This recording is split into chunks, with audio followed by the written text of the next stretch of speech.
Hello everyone and welcome back to another one of my online talks. I'm Dr. Siren of Monash University, Malaysia, and today I will be sharing with you some key insights on human ecology and actor networks that were derived from my PhD studies all the way back in 2014.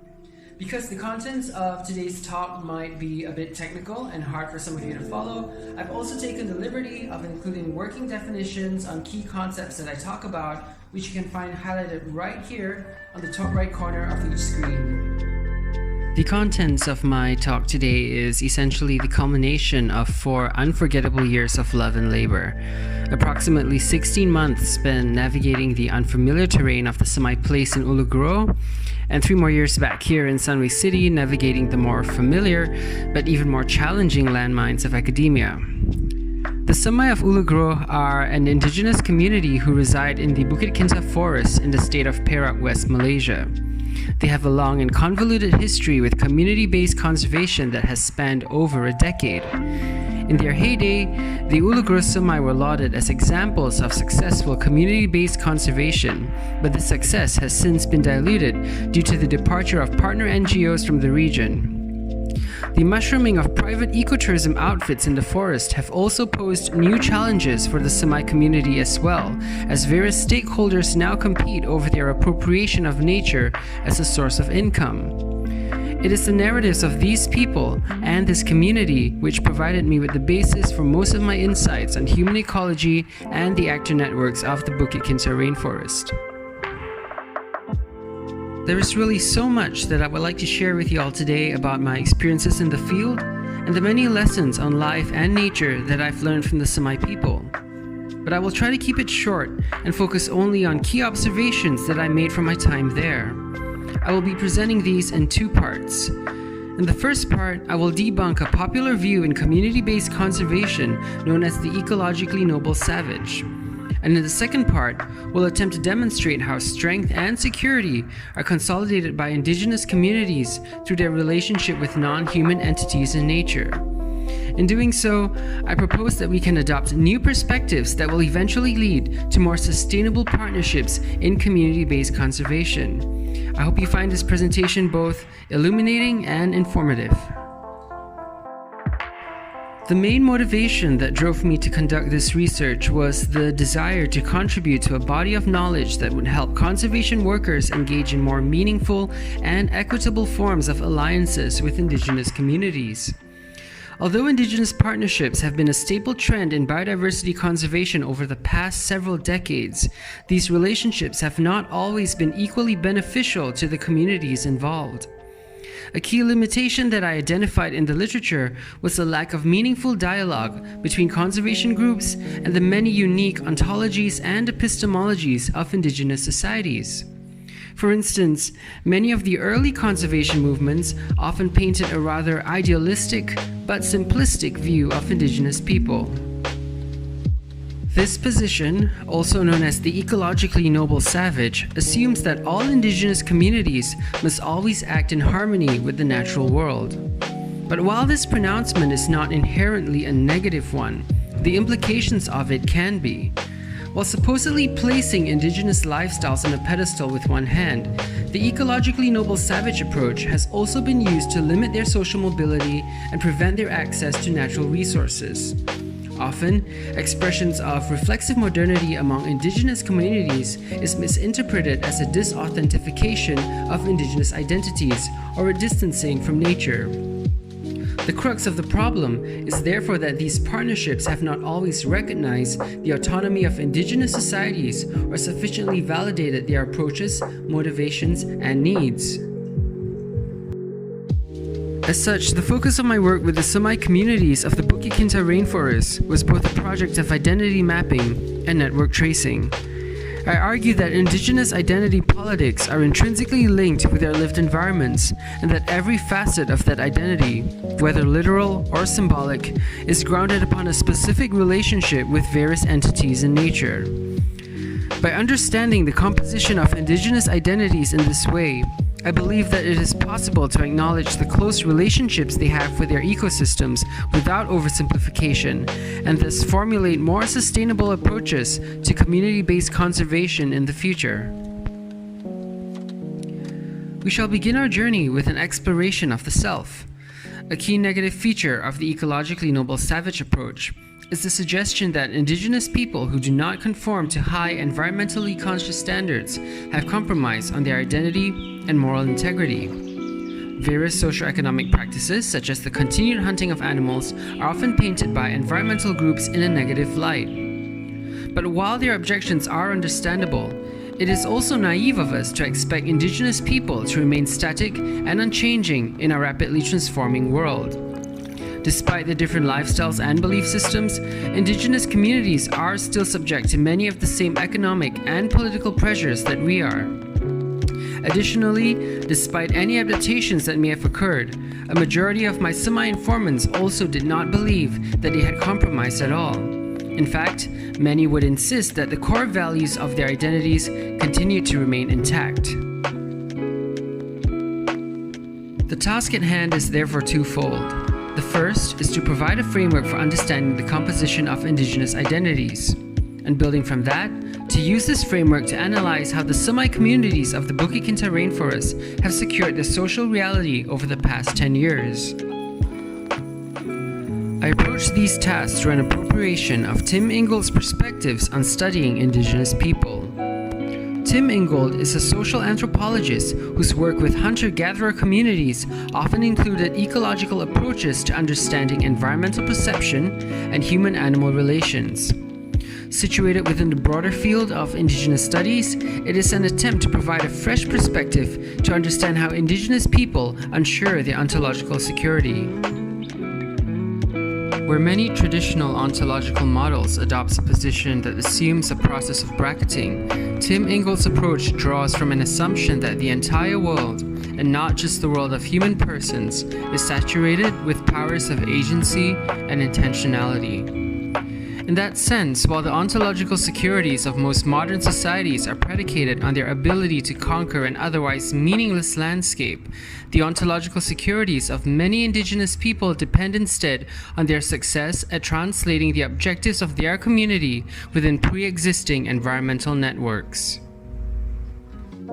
And so, the presumed dichotomy of a body of nature that only gains traction when inscribed with meaning by human cultures is an inappropriate approach to understanding indigenous people.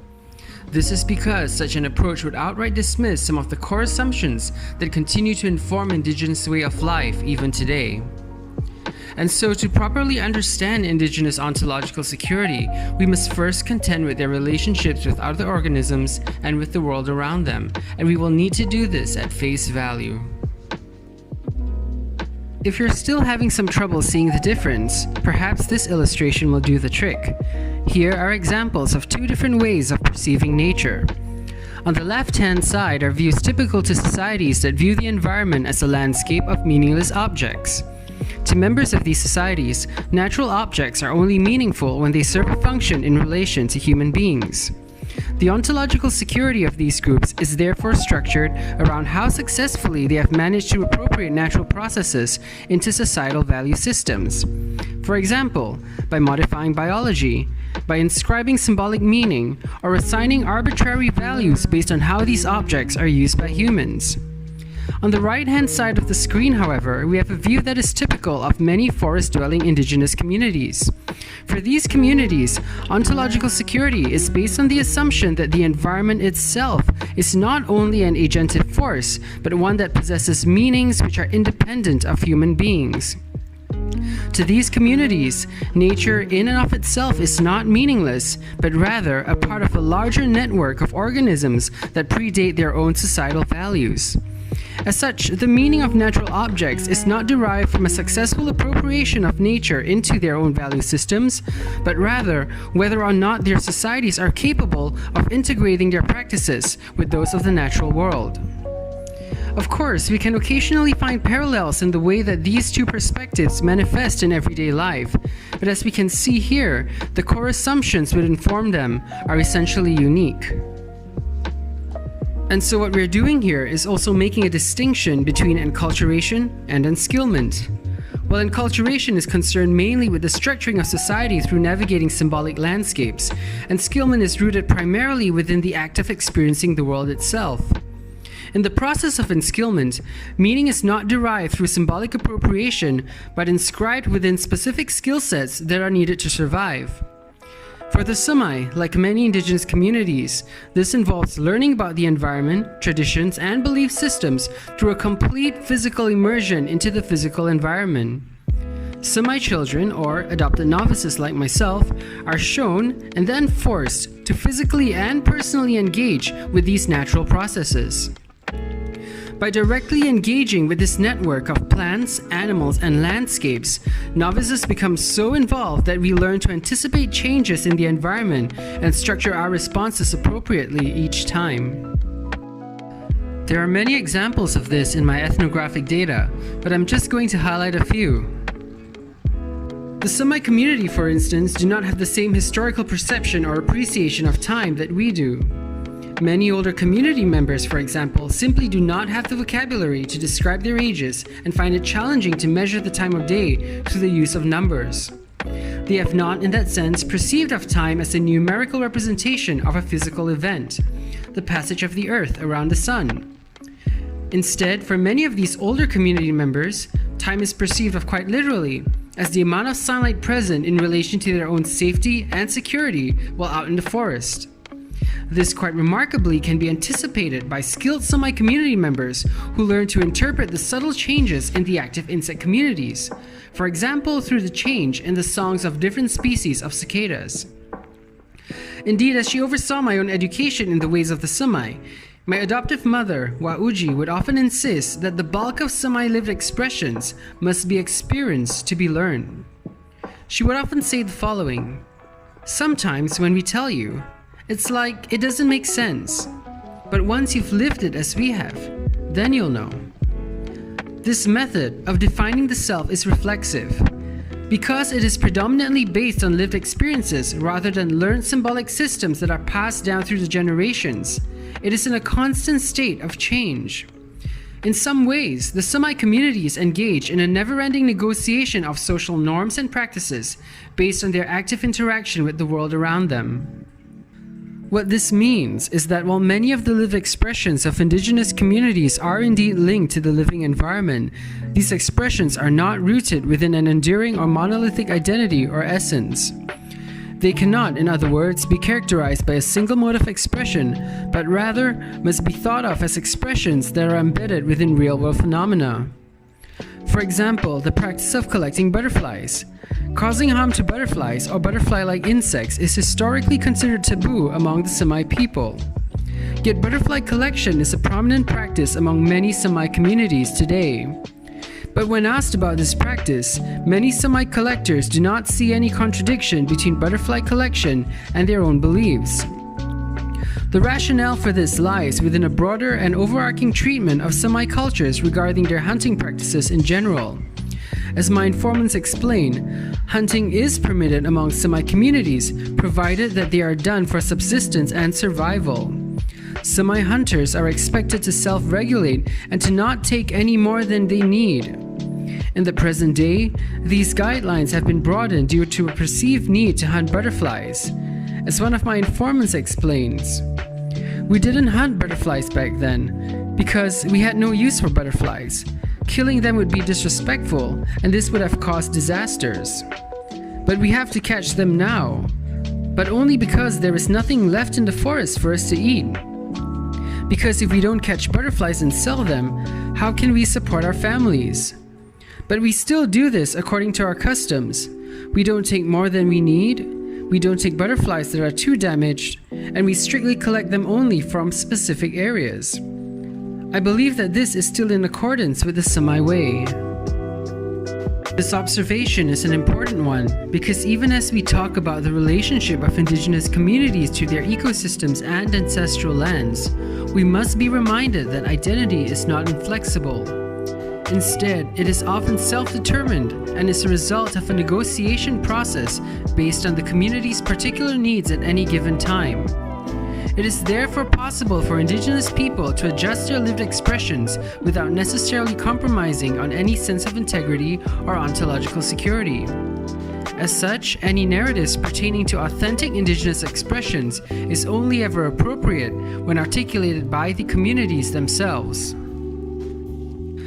So now that we've talked about the self, it is time to broaden our perspectives. But first, let's recap. We have now established two important points. The first is that the lived expressions of Indigenous communities are constantly shifting and adapting. The second is that these shifts are often done in response to an ongoing relationship that they maintain with the various plants, animals, and landscapes that make up their living environment. Knowing that, the question remains, how do these relationships contribute to the consolidation of strength and security among forest-dwelling societies? The answer lies in the tracing of their actor networks. As many of you know by now, one of the many tasks that I performed while living with the Sumai was the documentation of their various relationships with nature. Notes on Sumai ethnotaxonomy were collected by viewing specimens collected by community members on their forays into the jungle, or by showing them pictures of plants and animals that I'd taken along the trail. Information such as local names, uses, and cultural significance was then recorded during these conversations. I was, as a whole, interested in the classification of plants and animals that are conceived of and used by Indigenous groups. But I was also interested to understand how these classifications inform Indigenous identities and helped instill a sense of security for the communities across the generations. I approached these tasks using Bruno Latour's theory of actor networks. Bruno Latour is a social anthropologist and philosopher whose work seeks to understand the mechanisms through which society is structured and through which reality is conceived. A key aspect of his work, which sets it apart from many others, is his somewhat controversial approach that considers inanimate objects and non-human entities as actons. An acton is a non-human entity who is said to be able to function in ways that mirror human actors. Unlike many other social constructivist theories, the actor network theory offers that nothing exists solely for the needs of something else. Because of this, non-human actons are said to have the capacity of resisting forced appropriation by humans, and in doing so, destabilizing social reality. As such, the stability of social reality itself is contingent on the successful building of networks between human actors and these non-human actons. It is this phenomena which constitute what I will now refer to as the actor networks. Allow me to explain this to you in more detail with an example. Because nothing exists solely to fill the needs of anything else, the act of recruiting non-human actons to strengthen our societies always requires significant work. Case in point, a tree does not exist just so that they can be turned into building materials. To get from a tree to something that is useful to human societies, like a house, requires several steps involving a multitude of actors and actons. First, we need to understand the nature of the tree itself. Not all trees possess wood suitable for the construction of homes. Depending on their own rich natural history, different trees have different compositions. Then, once we have understood which trees are suitable, we need to engage with another set of objects, which we can then turn into tools to help us transform that wood into building materials. In every step of the way, we need also people with the right sets of skills to help connect all the moving parts together before we can turn wood into a house. Take a moment to try and appreciate this diagram. What we have done here is trace the translation of the individual function and processes of some independent groups, trees, objects, and humans, to map the process of the creation of something cohesive, in this case, a house. And this process doesn't just apply to our creation of infrastructure. We can also use it to better understand how humans create our identities, rules, our laws, our beliefs, and knowledge systems. Each of these stages must be done precisely. If we engage with the wrong objects, or use the wrong tools, or lack the expertise, this process will fail. Either we will not be able to make a house, or the house we make will not last. Similarly, if we have misunderstood nature, ecosystems, and the environment, Any statements we make about them to inform our rules, laws, practices, and so on will be so far removed from reality that they cease to hold any weight. This is what we mean when we say that non-human actants are capable of resisting and that they have the potential to destabilize the security of social reality. This process of aligning several different actors and actants towards a common purpose or goal is what is known as translation. We call it translation rather than appropriation or assimilation because at each stage of this network, all of the actors and actants involved continue to exercise agency and autonomy in relation to one another.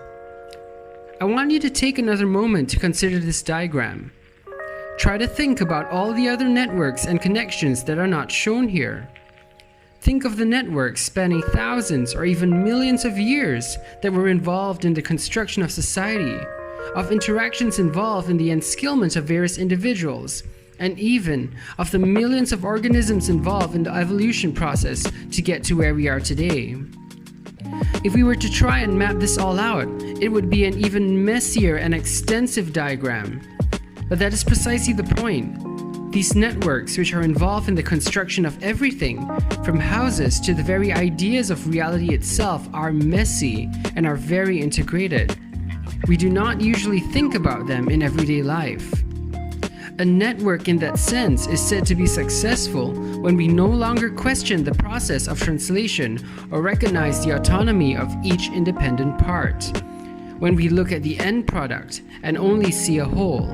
When all actors and actants work so seamlessly together that they can be taken for granted and no longer called into question. And that is essentially my approach to human ecology, that every interaction with plants, animals, and the environment underlies a story of the invisible work involved in the translation of independent parts towards the building of social reality. For many forest-dwelling communities, this approach is especially relevant because many of their expressions literally embody an ingrained belief in the autonomy of nature and include elements of conversation or negotiation with the world around them. I believe that it is very important to first map and understand these networks before engaging with forest-dwelling communities for community-based conservation, because these networks and relationships have sustained and protected them for thousands of years. In fact, what we are seeing here in this crude diagram on this slide is one of my first few attempts at visualizing the human ecology networks of the Bukit Kinta rainforest. This approach is important because it helps us understand how the permanence of our own social realities are grounded on the materiality of many non-human entities. In fact, the successes or failures of our own societies are often evaluated using such measures. Development, for example, is often considered based on how well we have balanced our environmental inputs with the developmental outputs. The comings and goings of non-human entities in any given environment are often perceived of as being objective and universal in nature. In this way, non-human actants are incredibly powerful as they are necessarily implicated in the construction of various representations of human society. This is especially relevant when we try to understand the emergence of new practices and beliefs among forest-dwelling communities. For the Semai of Uluguro, this has manifested most prominently in their relationship with the Rafflesia plant. The Semai people have no historical significance for the Rafflesia flower, but in the past decade, this plant has become a vital aspect of their ontological security. The relationship of the Uluguro Semai with the flower is such that it has become today a symbol of their heritage and identity. The Rafflesia is a relatively fragile plant that does not usually thrive in places of high human activity. Yet in Uluguro, one might say that the plants are doing just that. Through their ongoing relationship with the Rafflesia, the Semai guides of Uluguro have grown to become capable of tending to the plant's perceived needs. They know, for example, which parts of the land to avoid stepping on as there are likely to be immature buds buried in the soil, and they frequently clear these areas of fallen leaves to ensure that they are not smothered in the early stages of their development. More amazingly, the semi are capable of doing this reflexively, making adjustments in consideration of many other aspects of their socio-economic needs and those of the environment. This is an example of an alliance between human actors and a non-human actant, a network built on an ongoing negotiation between human needs and activities and the biological needs of the Rafflesia plant. The perceived success of this in turn has played a huge role in shaping the representations of the Ulugro Sami as vital and necessary to the preservation of nature in the Bukit Kinta rainforest. It is one of the few narratives which protects them from forced relocation, a threat faced by indigenous communities worldwide. As one of my informants rationalizes, people can move, but the Rafflesia cannot. We need the flowers, and the flowers need us. So we hope the government will realize this and let us stay. As biodiversity proliferation often functions as the dominant category for assessing the viability of community-based conservation, these perspectives may thus prove to be useful to conservation stakeholders who can plan their approaches with a more comprehensive understanding of the human ecology involved when working on native ancestral land. And this concludes my session on actor networks and human ecology today. To summarize, I presented two major points.